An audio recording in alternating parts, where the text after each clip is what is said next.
indirect proportion. What do you mean by indirect proportion? Let us see by an example. For example, quantity and number of persons. ठीक है, quantity and number of persons. For example, I have 1 kg of sweets. Number of people are only 5. So they will get enough amount of sweet. For example, I have same amount 1 kg of sweet, but the number of persons increase from 5 it becomes 50. So quantity will going to decrease. ठीक है. So what is happening? अब direct में क्या हो रहा था, ये चीज बढ़ रही थी तो ये भी बढ़ रही थी, लेकिन इनडायरेक्ट में क्या हो रहा है, देखो यदि मैं इसको बढ़ाता हूं या कांस्टेंट भी रहती है तो ये कम हो रही है. ठीक है. Let us see another example. देखो दूसरे एग्जांपल से करते हैं.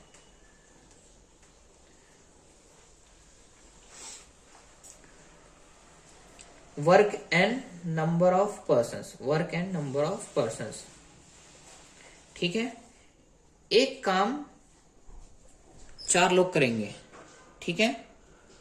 It will take 1 day. मान लो एक दिन में करते हैं. ठीक है. टाइम, यदि मैं यहां पे नंबर ऑफ पर्सन्स बढ़ा दूं तो टाइम क्या हो जाएगा, आधे दिन में ही कर देंगे ये लोग. तो पर्सन्स बढ़ाने पे टाइम कम हो रहा है. ठीक है. हैव यू सीन रिलेशन कैसा है? इनडायरेक्ट है. डायरेक्ट में क्या हो रहा था, एक क्वांटिटी को बढ़ाते हैं तो ऑटोमेटिकली दूसरी क्वांटिटी बढ़ रही थी. But this is indirect. एक को बढ़ाने पे दूसरी चीज कम हो रही है. ठीक है. क्लियर. काम उतना ही है, दीवार मुझे खत्म करनी है. For example I have to construct a wall. काम उतना ही है, लेकिन मैं आदमी बढ़ाऊंगा तो टाइम क्या हो रहा है, कम हो रहा है. ठीक है. So let us see most of the questions from the exercise. Okay. और ज्यादा क्लियर हो जाएगा topic. What is indirect proportion. Okay. Now see question number 3. Will start question number 3 directly. See this is the best example of indirect proportion. देखो it has number of spokes कितने हैं, 1 2 3 4. What is the angle,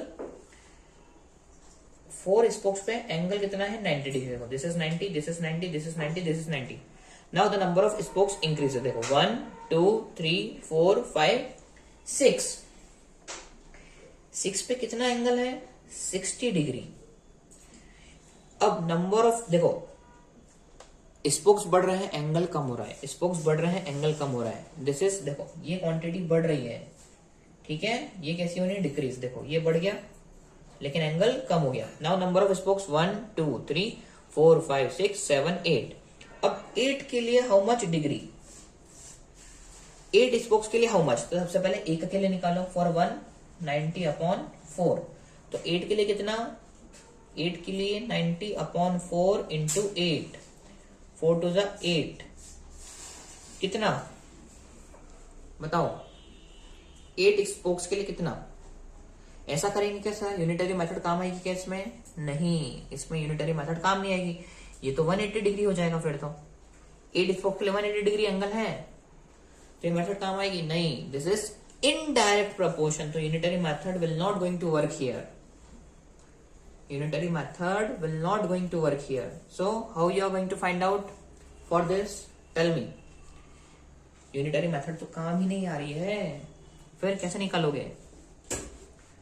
indirect है. कैसा है ये, indirect. ठीक है. बताओ how you are going to find out. Total कितना, 360.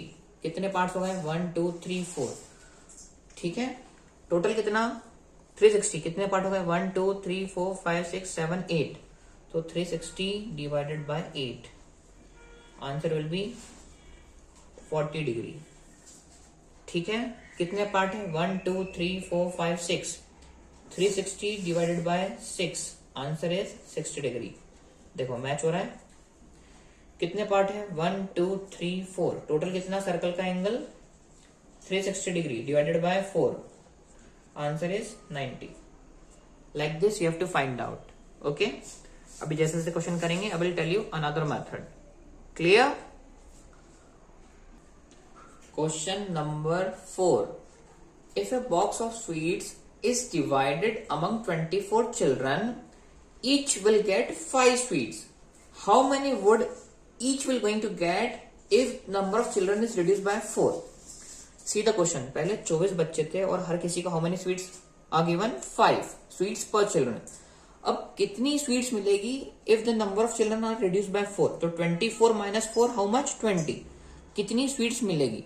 तो सबसे पहले find out the total number of sweets. Total number of sweets कितनी? How much? Total number of sweets कितनी हुई भैया? कितने बच्चे हैं? 24 और हर किसी को 5-5 मिल रही है. So what is the total number of sweets? 24 into 5. 120 sweets are there. How many? 120 sweets are there. अब बच्चे कितने हैं? अब बच्चे बच गए 20. So sweets per children will be how much? 120 मिठाई है और कितने बांटना है? 20 बच्चों में. So कितनी बटेगी? 6 sweets per children. कितनी? 6. समझ में आया? We have find out first of all the total quantity and divide by the number of children. So each will going to get how much sweets? 6 sweets. Question number 5. See, a farmer has enough food to feed 20 animals in his cattle for 6 days. How long will be the food last if there were 10 more animals in the cattle? पहले 20 animals थे, उनको खाना 6 दिन चलता था. अब 10 बढ़ गए. 20 प्लस 10 कितने हो गए? 30. अब कितने दिन चलेगा? सिंपल सी बात है, आदमी या एनिमल बढ़ गए तो डेज कम हो जाएंगे. पहले कम लोग थे तो खाना ज्यादा दिन चल रहा था. अब ज्यादा लोग हो गए तो खाना कम दिन चलेगा. सो सबसे पहले निकालो क्वांटिटी. क्वांटिटी कैसी आएगी? Quantity will be quantity of food. Quantity of food कैसे निकालोगे? Quantity of food number of animals into amount of days. Quantity of food is 120 units. यही है भैया. इतने एनिमल्स ने 6 दिन तक खाना खाया तो this is the quantity of food, total quantity of food. अब कितने दिन चलेगा? सो नंबर ऑफ डेज कैसे निकालेंगे? Number of days will be quantity को किससे डिवाइड कर दो? नंबर ऑफ एनिमल्स से. तो कितने दिन चलने वाला है खाना? सिर्फ 4 डेज. ठीक है. तो इनडायरेक्ट में हम लोग क्या कर रहे हैं? कैसे पहचानेंगे दिस इज इनडायरेक्ट? क्वेश्चन देखना है, then we have to analyse it is of direct और इनडायरेक्ट. देखो, आदमी कम थे तो खाना ज्यादा दिन था, आदमी बढ़ गए तो खाना कम हो गया. ठीक है. So for this we have to find out first the total quantity. अब नंबर ऑफ डेज निकालना है तो टोटल क्वांटिटी में नंबर ऑफ एनिमल्स का डिवाइड कर दो. You will get the number of days. Clear? Question number 6.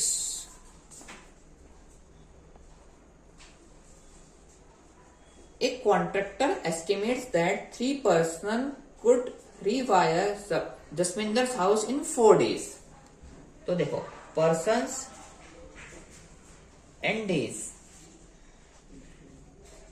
3 persons can do the work in 4 days. If he uses 4 persons instead of 3, अब 3 की जगह कितनी यूज कर रहे हैं? 4. तो काम को कितना समय लगेगा? You have to find out. Simple सी बात है, आदमी ज्यादा हो गए तो काम कम दिन में खत्म हो जाएगा. ऑब्वियसली बात है. First of all find out the quantity of work, total quantity of work. पहले हम क्या करते हैं? क्वांटिटी निकालेंगे.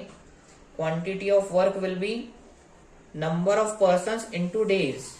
It will be 12 units. इतना काम करना है. सो नंबर ऑफ डेज कितने हो जाएंगे? Number of days will be quantity का डिवाइड कर दो नंबर ऑफ पर्सन से. कितना टाइम लगेगा? 3 डेज लगेंगे. Clear? This is the answer. तो इनडायरेक्टली हम हमेशा क्या कर रहे हैं? We are finding the total quantity. ठीक है. डायरेक्ट में हम क्या करते थे? We are using unitary method. But indirect में नहीं कर सकते. ठीक है. सो कितने दिन लग रहे हैं? 3 days. Question number 7. A batch of bottles were packed in 25 boxes with 12 bottles in each box. If the same batch is packed using 20 bottles in each box, how many boxes will be filled? देखो, boxes है यहाँ पे और यहाँ पे है bottle per box. ठीक है. 25 boxes में कितनी बॉटल पर बॉक्स जा रही है? 12 बॉटल्स पर बॉक्स। यदि मैं 20 बॉटल्स पर बॉक्स करूं तो मुझे कितने बॉक्सेस लगेंगे? ठीक है, दिस इज द क्वेश्चन। भाई एक बॉक्स है, उसमें पहले मैं 12 बॉटल भरता था तो 25 बॉक्स लगते थे। अब मैं एक ही डब्बे में 20 बॉटल भरूंगा तो डब्बे तो कम लगेंगे, ऑब्वियसली बात है। मैंने क्वांटिटी यहाँ पे बढ़ा दी। सो निकालो यहाँ पे टोटल बॉटल्स कितनी हो गई, टोटल नंबर ऑफ बॉटल्स। पहली बात तो हम जो बेसिक निकालते हैं, टोटल नंबर ऑफ बॉटल्स कितना, 25 बॉक्स है और एक बॉक्स में कितनी, 12। तो टोटल बॉटल्स कितनी आ गई बताओ? 300 बॉटल्स। हमको निकालना है number of boxes. So number of boxes will be how much? Number of boxes will be 300 bottle, और एक बक्से में और एक बॉक्स में कितनी भर रहे हैं हम लोग? 20। सो कितना होगा? 0 से 0 कट, 15 बॉक्सेस। कितने लगेंगे? 15 बॉक्सेस। कम हो गए, देखो इनडायरेक्ट है कि नहीं है भैया? बॉटलें बढ़ी लेकिन बॉक्स क्या हो गए? कम हो गए। This is indirect proportion. Clear? Question number 8। A factory requires 42 machines to produce a given number of articles in 63 days. How many machines would be required to produce the same number of articles in 54 days? देखो यहाँ पे लिखो machine, यहाँ पे days. 42 machines कितने दिन में produce कर रही हैं? 63 डेज में। अब मुझे बताना है यदि मैं same number of articles produce करना चाहूं 54 डेज में तो कितनी मशीनें लगेगी। अब मैं यहाँ पे क्या कर रहा हूँ, कम टाइम में उतने ही आइटम प्रोड्यूस करने हैं, तो I would required more amount of machines. ठीक है, सो सबसे पहले निकालो number of articles. Number of articles कितने होंगे? Number of articles will be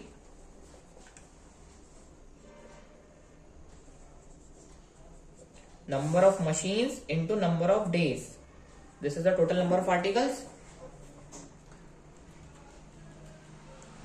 2646. This is the number of articles by 42 machines in 60 days produced. अब number of machines required.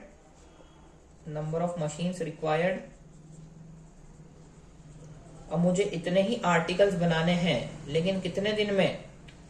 54 days में। तो कितनी मशीनें लगेगी बताओ?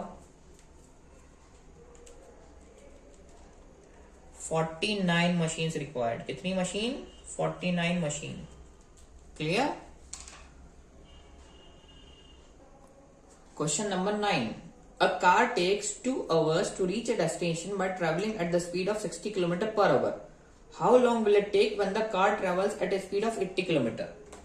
देखो टाइम और यहां पे है स्पीड। टाइम लग रहे हैं 2 hours। टाइम को लिखना यहाँ पे आवर्स में, स्पीड को क्या में है? Kilometre per hour. 2 घंटे लग रहे हैं when ever the speed is 60। अब मेरी स्पीड बढ़ गई तो टाइम क्या होगा? ऑटोमेटिकली कम लगेगा। कैसा प्रोपोर्शन है? This is indirect proportion. तो सबसे पहले क्या निकालो बताओ? सबसे पहले निकालो डिस्टेंस ट्रेवल्ड। कितना डिस्टेंस ट्रेवल्ड किया है? डिस्टेंस ट्रेवल्ड क्या होता है formula? Speed equals to distance upon time. तो डिस्टेंस क्या होगा? Speed into time. तो डिस्टेंस ट्रेवल्ड 2 इंटू 60। देखो 2 की यूनिट क्या है? आवर्स। 60 की किलोमीटर पर आवर। आवर से आवर कैंसल, तो 2 इंटू 60 कितना? How much? 120 kilometre distance travelled. ठीक है, अब टाइम रिक्वायर्ड कितना डिस्टेंस है टोटल? इतना डिस्टेंस ट्रेवल करना है, लेकिन क्या स्पीड है? 80 किलोमीटर पर आवर। किलोमीटर से किलोमीटर कैंसल, 0 से 0 कैंसल, 4 से कैंसल 2 टाइम्स, 4 से cancel 3 times, 3/2 that is 1.5। Hour कहां चला जाएगा? ऊपर। सो कितना टाइम लग रहा है? 1.5 आवर। सिंपल सी बात है, if I am going to increase the speed the time will going to be less. ठीक है, स्पीड बढ़ गई, टाइम क्या हो गया? कम हो गया। Clear? Question number 10। 2 persons could fit new window in a house in 3 days. So number of persons and days required. 2 person एक खिड़की को कितने दिन में लगा लेते हैं? 3 दिन में. You have to find out the number of if one of the person fell ill. एक व्यक्ति बीमार पड़ जाते हैं before the starting of the work. How long will the job take now? अब एक पर्सन बीमार पड़ गया, मतलब आया कितना? एक आदमी, तो कितना टाइम लेगा ये निकालना है. ठीक है. सो क्वांटिटी ऑफ वर्क कितना? सबसे पहले निकालो. Total quantity of work. Total quantity of work will be कितना? Number of persons into number of days. कितना काम करना है उनको? 6 यूनिट काम करना है. Now number of days required.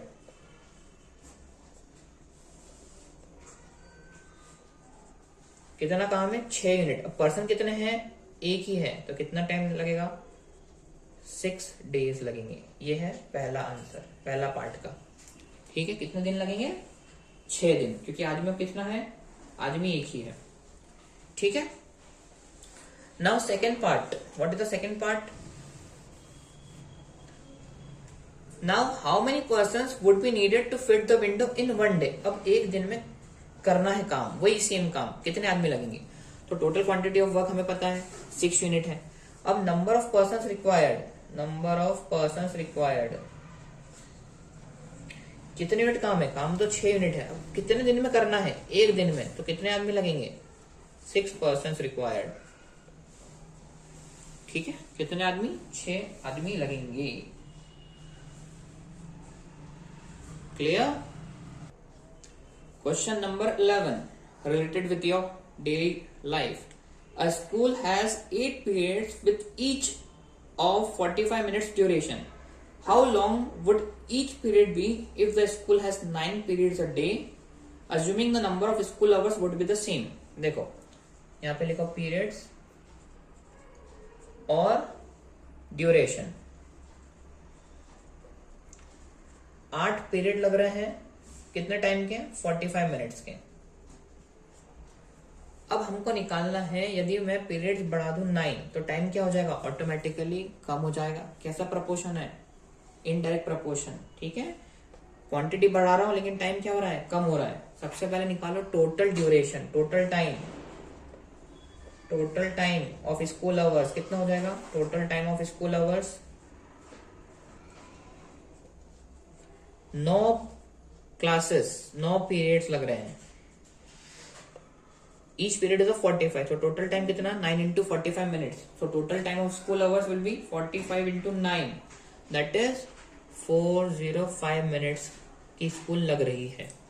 Now duration of each period ये निकालना है. Duration of each period. Total time कितना है स्कूल का? सेम रहेगा, वो तो स्कूल का टाइम चेंज नहीं हो रहा है. लेकिन अब पीरियड्स कितने बढ़ा दिए मैंने? 9 कर दिए. पहले 8 थे, अब 9 कर दिए.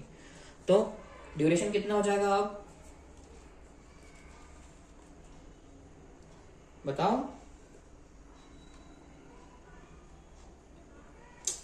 गलत करवा दिया ना. टोटल टाइम अभी बेटा 8 आएगा ना यहाँ पे, वही तो गलत हो गया. देखो देखो देखो, टोटल टाइम 8 पीरियड लग रहे थे 45 मिनट के पर. तो total time of school hours कितना? इन दोनों का मल्टीप्लाई करेंगे ना, जो पहले गिवन क्वांटिटी है इन दोनों का. 8 into 45 360 minute. This is the total time of school hours 360 minute. अब पीरियड कितने हो गए? 9. तो भैया टोटल टाइम तो हमारा इतना ही है स्कूल का. अब पीरियड हो गए 9, तो duration of each period will be 40 minutes. पहले 45 के लगते थे, अब कितने के लगेंगे? 40 मिनट्स के. क्यों? Because I have increased. अब पहले पीरियड 8 लगते थे, अब कितने लगेंगे? 9. So if the periods are going to be increased, therefore the duration of each period will be decrease. ठीक है. क्वांटिटी बढ़ेगी, टाइम कम होगा. Clear? So we have successfully completed chapter number 13 also. Okay.